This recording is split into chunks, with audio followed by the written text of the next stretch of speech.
Today, in episode 208 of the Peak Performance Leadership Podcast, we take to the fight to the Great Resignation. That's right. We are going to keep our people. Are you ready for this? All right, let's do it.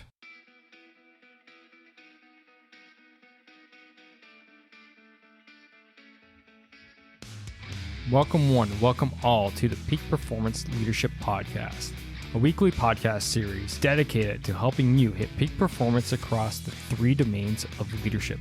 Those being leading yourself, leading your team, and leading your organization. This podcast couples my 20 years of military experience as a senior Canadian Army officer with world-class guests to bring you the most complete podcast of leadership going. And for more, feel free to check out our website at movingforwardleadership.com. And with that, let's get to the show.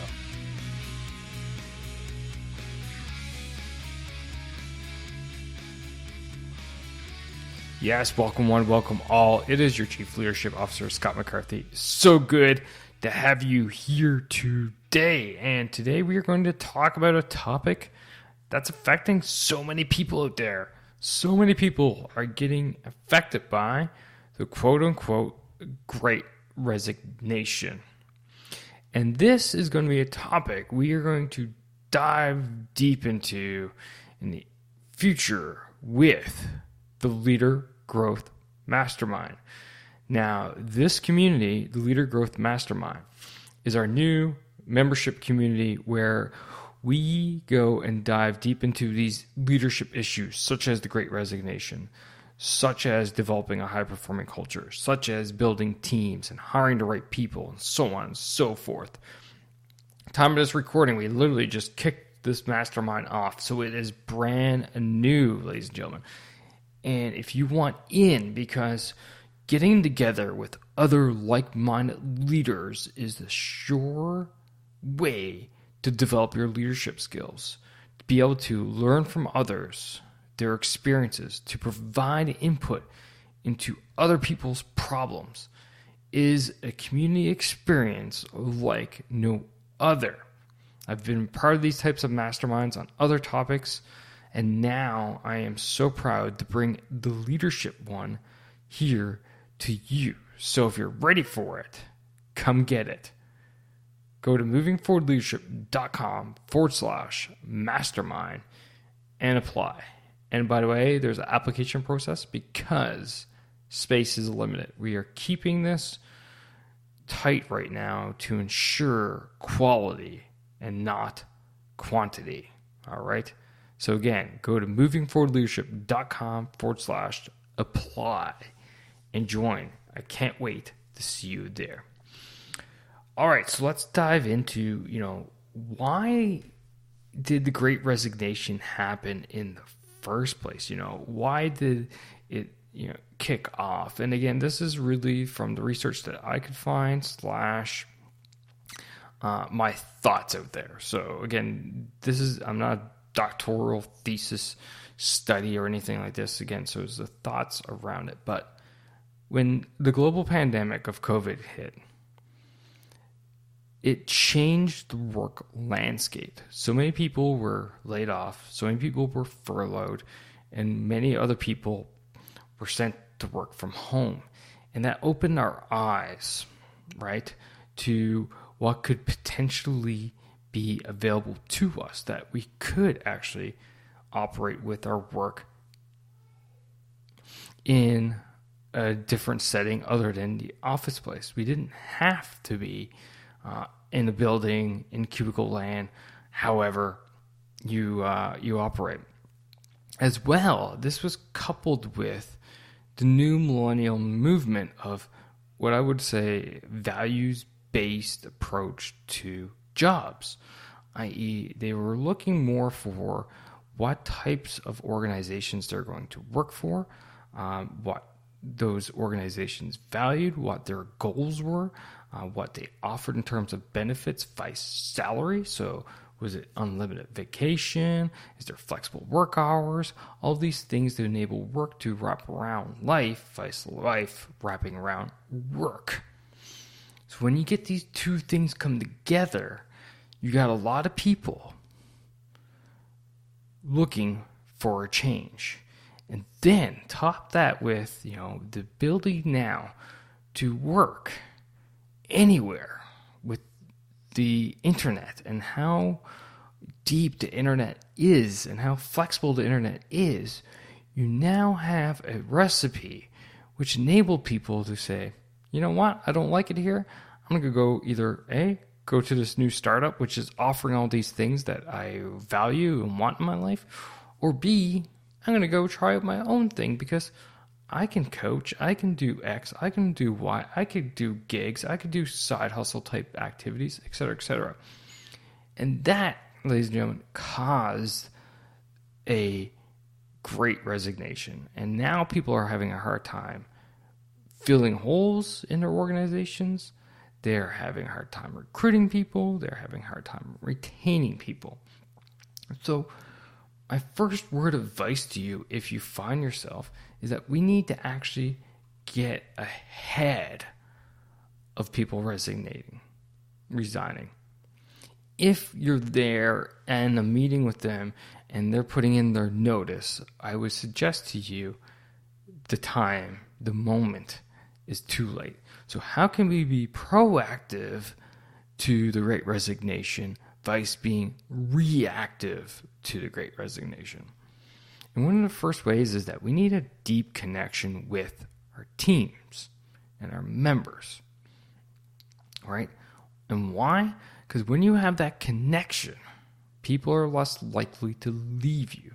When they believe in you, when they trust you as their leader, they are more likely to stand beside you no matter what's going on. Now, of course, there's always limitations to that, but you get the point. A deep connection with your team members means that you're able to keep them longer. You're able to understand what's going on inside their minds, inside their heads, in their hearts, and know that, okay, I need to make some adjustments, or okay, we need to give some flexibility to Joe over here. Okay, Jane needs, a change in work schedule for her family life. Whatever the case may be, it's the deep connection that enables you to, one, get that information, and two, apply something to enable you to help your people.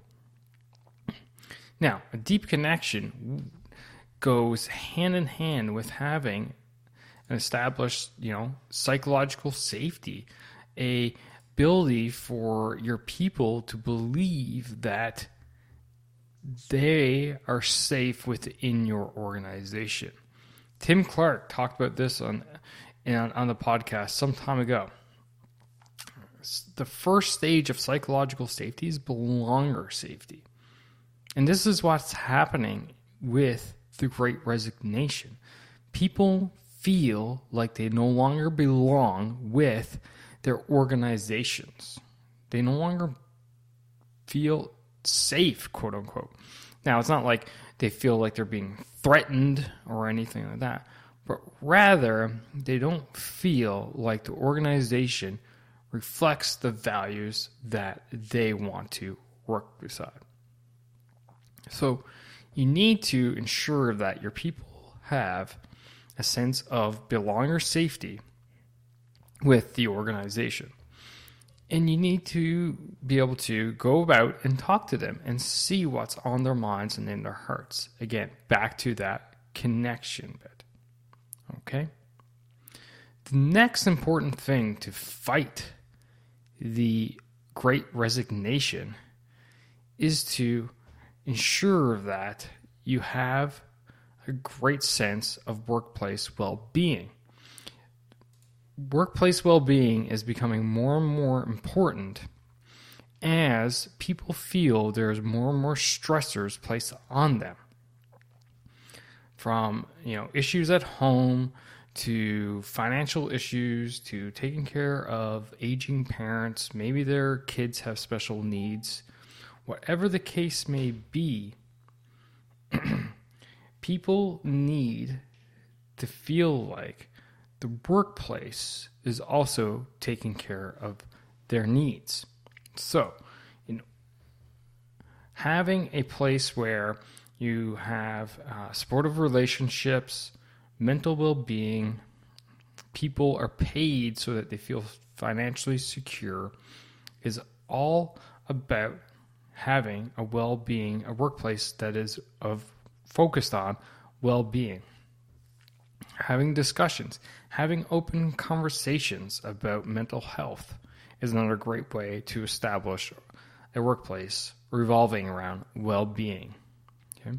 Having team functions, not pressing deadlines that are outrageous, and not listening to your people when they tell you that's not possible, and then continuously placing these onerous demands on your people also goes hand in hand with well-being. On top of that, you need to learn how to address burnout, because burnout is going to be one of those steps leading towards a loss of belonging or safety, which in turn leads to resignation. So understanding how much pressure you're placing on your team members, your demands and expectations of them, will help you address burnout.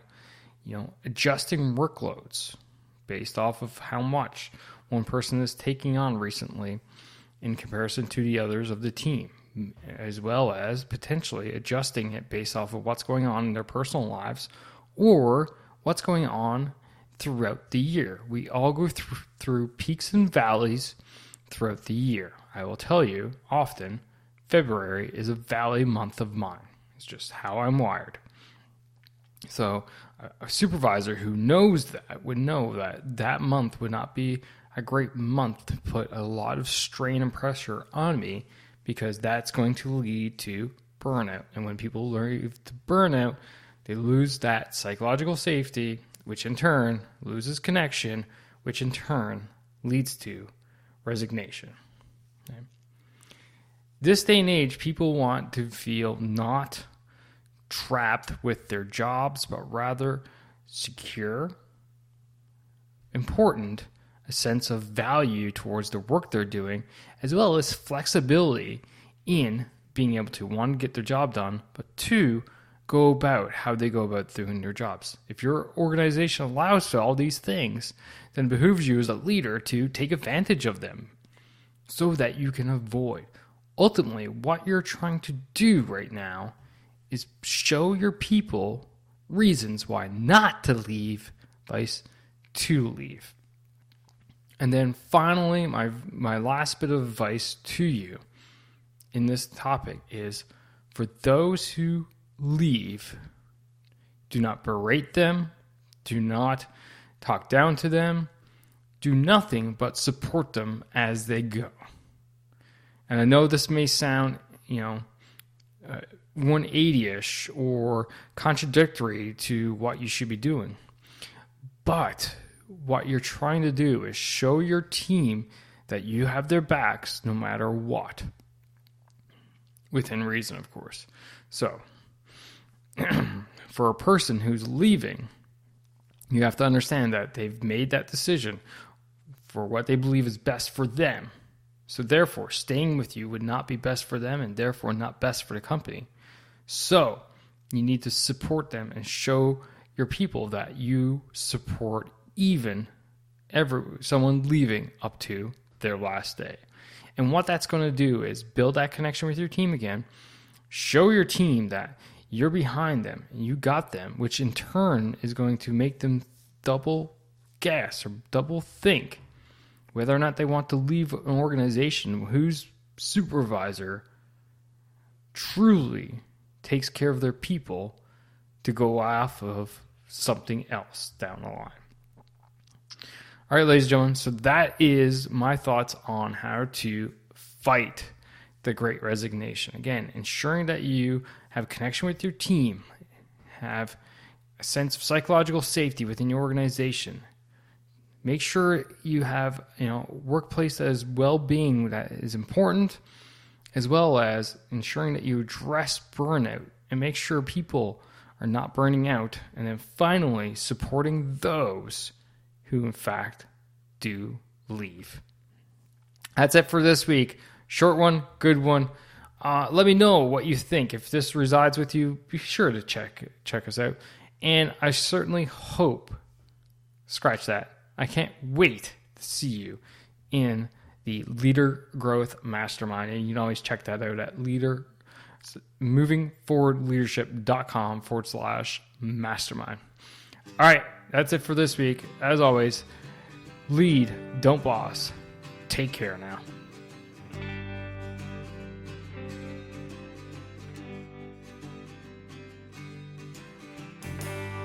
And that's a wrap for this episode, ladies and gentlemen. Thank you for listening. Thank you for supporting the Peak Performance Leadership Podcast. But you know what you could do to truly support the podcast? And no, that's not leaving a rating and review. It's simply helping a friend. And that is helping a friend by sharing this episode with them if you think this would resonate with them and help them elevate their performance level, whether that's within themselves, their teams, or their organization. So do that, help me, help a friend, win-win all around, and hey, you look like a great friend at the same time. So just hit that little share button on your app, and then feel free to fire this episode to anyone that you feel would benefit from it. Finally, there's always more. There's always more lessons around being the highest performing leader that you can possibly be, whether that's for yourself, your team, or your organization. So why don't you subscribe? Subscribe to the show via movingforwardleadership.com/subscribe. And until next time, lead, don't boss, and thanks for coming out. Take care now.